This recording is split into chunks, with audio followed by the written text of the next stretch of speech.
This is Brax Check, and today we're going to talk about a book that has got a title that is perennially relevant. It's called When Healing Becomes a Crime. Now, this particular book, very well documented, quite a significant and serious work. It is 461 pages, indexed, referenced, and so on, is about the Hoxsey cure, which was and is an herbal treatment for the disease called cancer. And there was a fellow who had this cure, and his name was Harry Hoxsey, and he provided it to people starting in the 1920s, and it was very successful, cured a lot of people. He was in 17 different states by the 50s, and he was fought by the AMA and their colleagues in crime, also known as the courts, and they made his life pretty miserable. So this is a really good book, and we're going to talk a little bit about the other cures, the acceptable cures, treatments for cancer, and one of them is radiation. And we're talking about how the idea that radiation was a good cure, and it was frequently used as quoting right now from the book, as a palliative treatment to alleviate pain, especially in lung, esophageal, pancreatic, breast, and colon cancer. It is often combined with surgery, despite the fact that tests have generally shown it makes no apparent favorable difference. Radiation, however, can cause temporary remissions, a fact that induced radium fever around the turn of the last century, and led to its widespread use in the 1920s. Because it was already well known several years after the discovery of X-rays in 1895 that the invisible beams cause severe burns, radium pioneer Dr. Emil Grube surmised it might be medically applied to cancerous tumors. Serendipitously, Dr. Antoine-Henri Becquerel, a noted French physicist and early radium researcher, discovered that the uranium ore called pitchblende emitted comparable rays, and Marie Curie and her husband isolated radium from it. When Becquerel carried a tube of radium in his vest pocket to a lecture in London for a few weeks, he noticed a constant irritation on his abdomen, growing worse and harming the tissue. Not a very bright guy. Took him a while, I guess, to catch on. Experiments were soon conducted, putting radium inside screens and focusing the beam on skin cancer. It did kill the cancer, but exposure to the radioactive element also caused leukemia, cancer of the blood. Both Marie Curie, the discoverer of radium, who coined the word radioactivity, and her daughter died as a result of their exposure to this seemingly magic element that glowed in the dark. Fully half the cases of cancer from exposure to radioactive materials at that time occurred among doctors and technicians. Our radiologists began to die from cancer in large numbers in the 1920s, and here we go. The AMA, that's the American Medical Association, attributed the deaths to an epidemic of communicable diseases. So I guess there is a little justice in the world, and I'll let you fill in the blanks on that one. But here's the AMA throwing its own members off the bus to protect a fledgling industry. But by now, industry had caught radium fever. Didn't matter that it was killing doctors. Popular radium products included doll's eyes, fish bait, gun sights, and the lids and handles of chamber pots, because they all glowed in the dark. Radioactive fluoroscopes were the rage in shoe stores for measuring feet with X-ray vision. And doctors bathed the faces of teenagers with acne in the magic rays. Companies produced chocolate bars infused with radium, along with radioactive tonics and milk sugar. companies manufactured watches and instruments brushed with radium paint. About 4,000, quote, luminizers, mostly women, applied the novelty in factories by lip pointing, using their lips and tongues to shape the brushes to a fine point. By the 1920s, many became ill with radium jaw and started to die, often from cancer. The radium companies at first denied any link. It's the same story over and over and over again, isn't it? Scientists and doctors applied X-rays as a wonder cure for removing facial hair and for depression in women. X-rays were used to test eggs for freshness and to scan human fetuses for possible complications in delivery. Medical science at its best, right? By 1920, the first radium bombs were inserted in long hollow needles into cancers of the breast, womb, and other organs. Radium pellets were propelled through the needles into the tumors and left there for as long as 30 hours at a single stretch. At $150,000 a gram, radium quickly attracted ferocious exploitation. The chairman of Phelps Dodge Mining Company, James Douglas, founded the National Radium Institute in 1913 in concert with the U.S. Bureau of Mines to develop this newly precious resource. Douglas, and here we go, Douglas made a financial donation to Memorial Hospital with stipulations that the financially strapped institution treat nothing but cancer and use, you get it, you got it, radium as the standard protocol. He insisted on installing his friend and physician, Dr. James Ewing, as chief pathologist. Dr. Ewing later became medical director. He linked with other business partners and allies, including a close doctor associate at prestigious Johns Hopkins Hospital, to emulate the scenario and spread the technology. Douglas succeeded in establishing radiation treatment for cancer as standard practice. Now let's go back again. Who was Douglas? Who's this Douglas fellow again? No, he was just the CEO of Phelps Dodge Mining Company. He knew a lot about medicine, knew a lot about biology, obviously, cared a lot about humanity. I guess that's why he was pushing his product into the hospitals. And notice how easy it was to convince the hospitals. It wasn't a lot of work. Just took a little bit of money. A true believer, this Douglas character watched his own daughter die of cancer using radiation therapy and administered it to himself, and his wife for minor medical complaints. He died of aplastic anemia, most likely the result of his radium folly. As radium enraptured the country and the press, well, let's be a little more accurate, it enraptured the idiot press first, which then transferred the mental illness to the rest of the country. Dr. Ewing, this is the chief of Memorial Hospital, aggressively innovated full-body radiation at Memorial Hospital with virtually no safety precautions for either patient or practitioner. By 1937, use of radiation surpassed surgery as the treatment of choice, despite American characterizations of the 1937 Congress of Radiology as a Congress of cripples. So it wasn't popular, but it was being used. A lead article in the Dallas Morning News in 1940, typical of the era, proclaimed, "Diet of radioactive particles possible soon, says scientist," heralding the imminent day, quote, when hospital patients eat radioactive particles for health. When Harry Hoxsey likely read that item in the Dallas papers, he was already intimately familiar with the effects of radiation on the patients landing on his doorstep. One of them was Mr. H.J. Meyer, whose case was described in a 1954 FDA memo.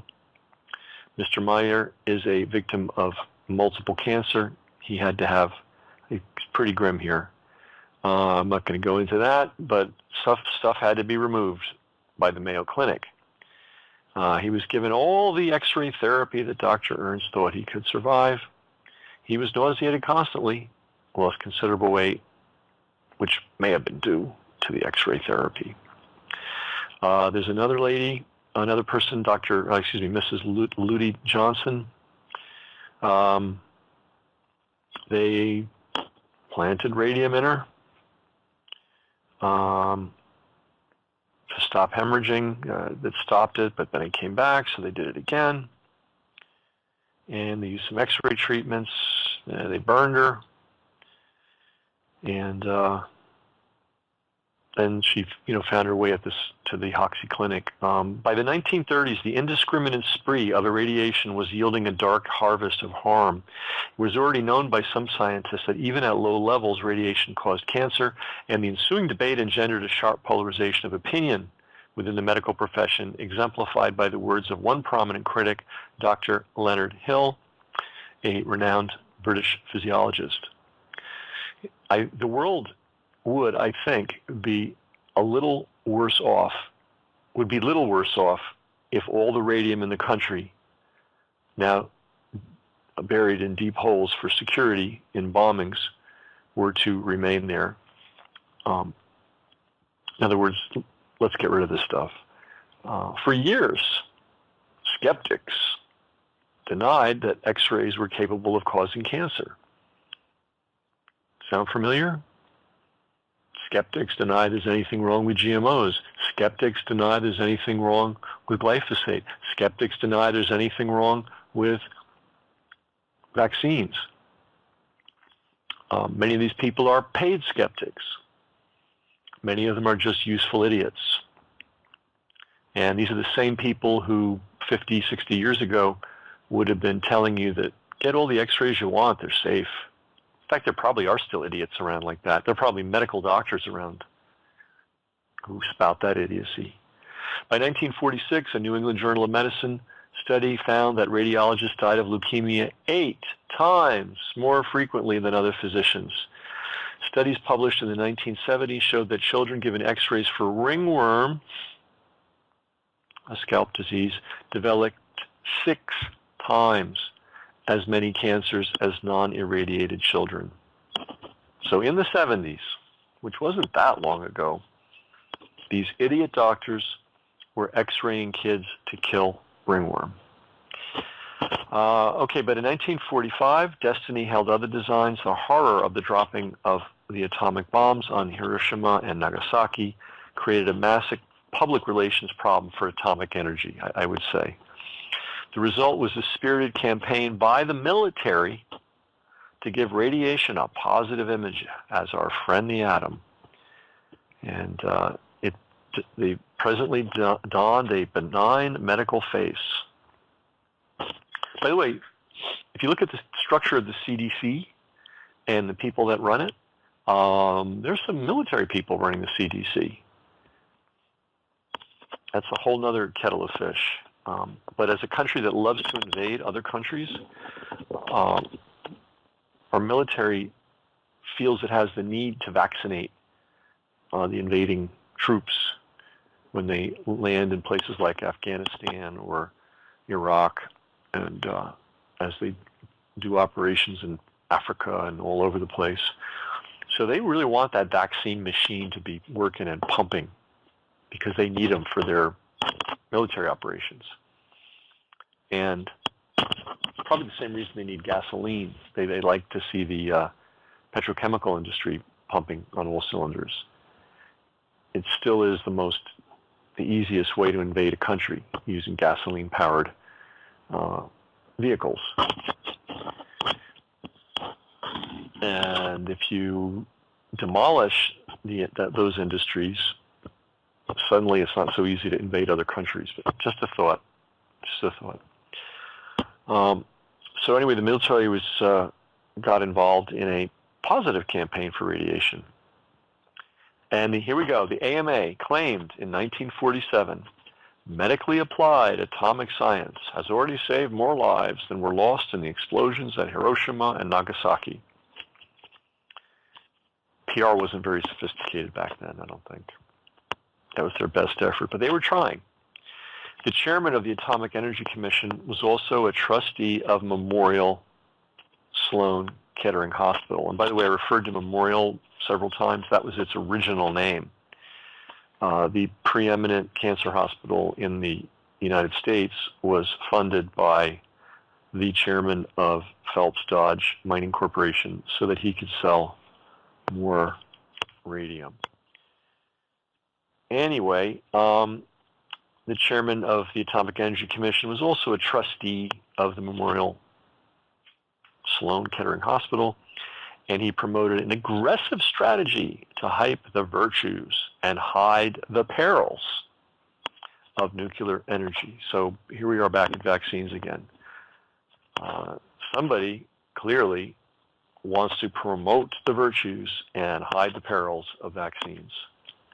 And the idiot news media is buying it hook, line, and sinker, as they buy everything hook, line, and sinker. These are the stupidest, laziest, most corruptible people on earth. And why anybody ever, if it's in the news, you can almost bet it's a lie. In the 1950s, President Eisenhower directed the Atomic Energy Commission to, quote, keep the public confused, unquote, about radiation. Thanks, Ike. While Cornelius P. Dusty Rhodes, director of Memorial Hospital, Sloan Kettering, publicly proclaimed the harmlessness of above-ground nuclear testing, minimized the hazards of radiation exposure, and celebrated its newfound medical marvels. So it wasn't enough for Dusty Rhodes, director of Memorial Hospital, to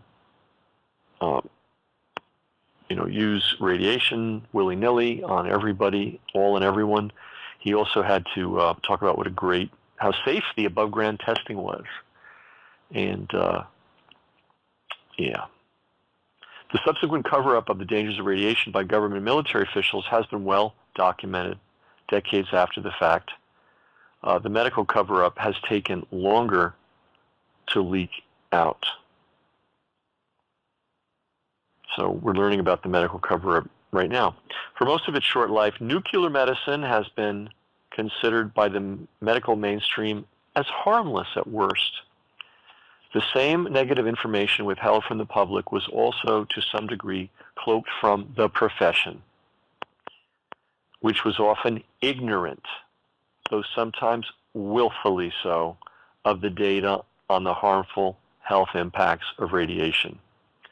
A casual attitude toward radiation's dangers has prevailed, and those doctors and scientists who have spoken out against it have often been professionally stunted through the denial of grants or penalized with the loss of their positions. According to some estimates, some 78,000 people a year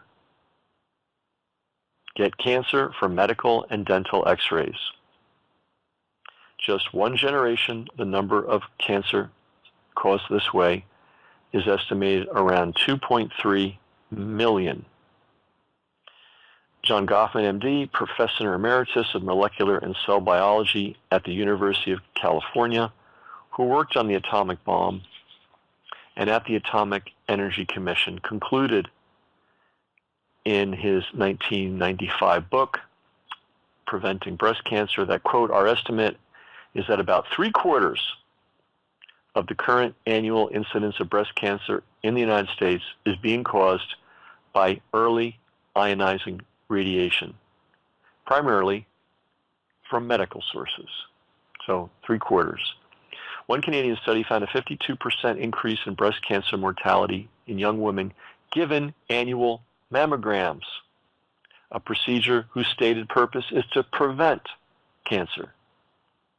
Okay? So those who were unfortunate to believe their doctors and get their annual mammogram increased their chances of cancer 52%. Despite evidence of the link between cancer and radiation exposure to women from mammography, the American Cancer Society has promoted the practice without reservation. 5 radiologists have served as the American Cancer Society president. The book is called When Healing Becomes a Crime. And it's just story after story after story after story about that. Some industry thinks they can make a buck. They buy their way into the hospitals and the medical schools. The doctors line up, fall in line ignorantly, and they administer these dangerous procedures to the public. And everybody walks away scot-free, except for somebody who comes up with something that actually helps people. And then suddenly they get very organized in protecting the public. So you might want to get this book, When Healing Becomes a Crime, about the Hoxsey Cancer Clinics and how they were driven out of business by the AMA. There's a video right here on this page, right below, and you can watch the documentary about that this book was based on. So that's your medical system.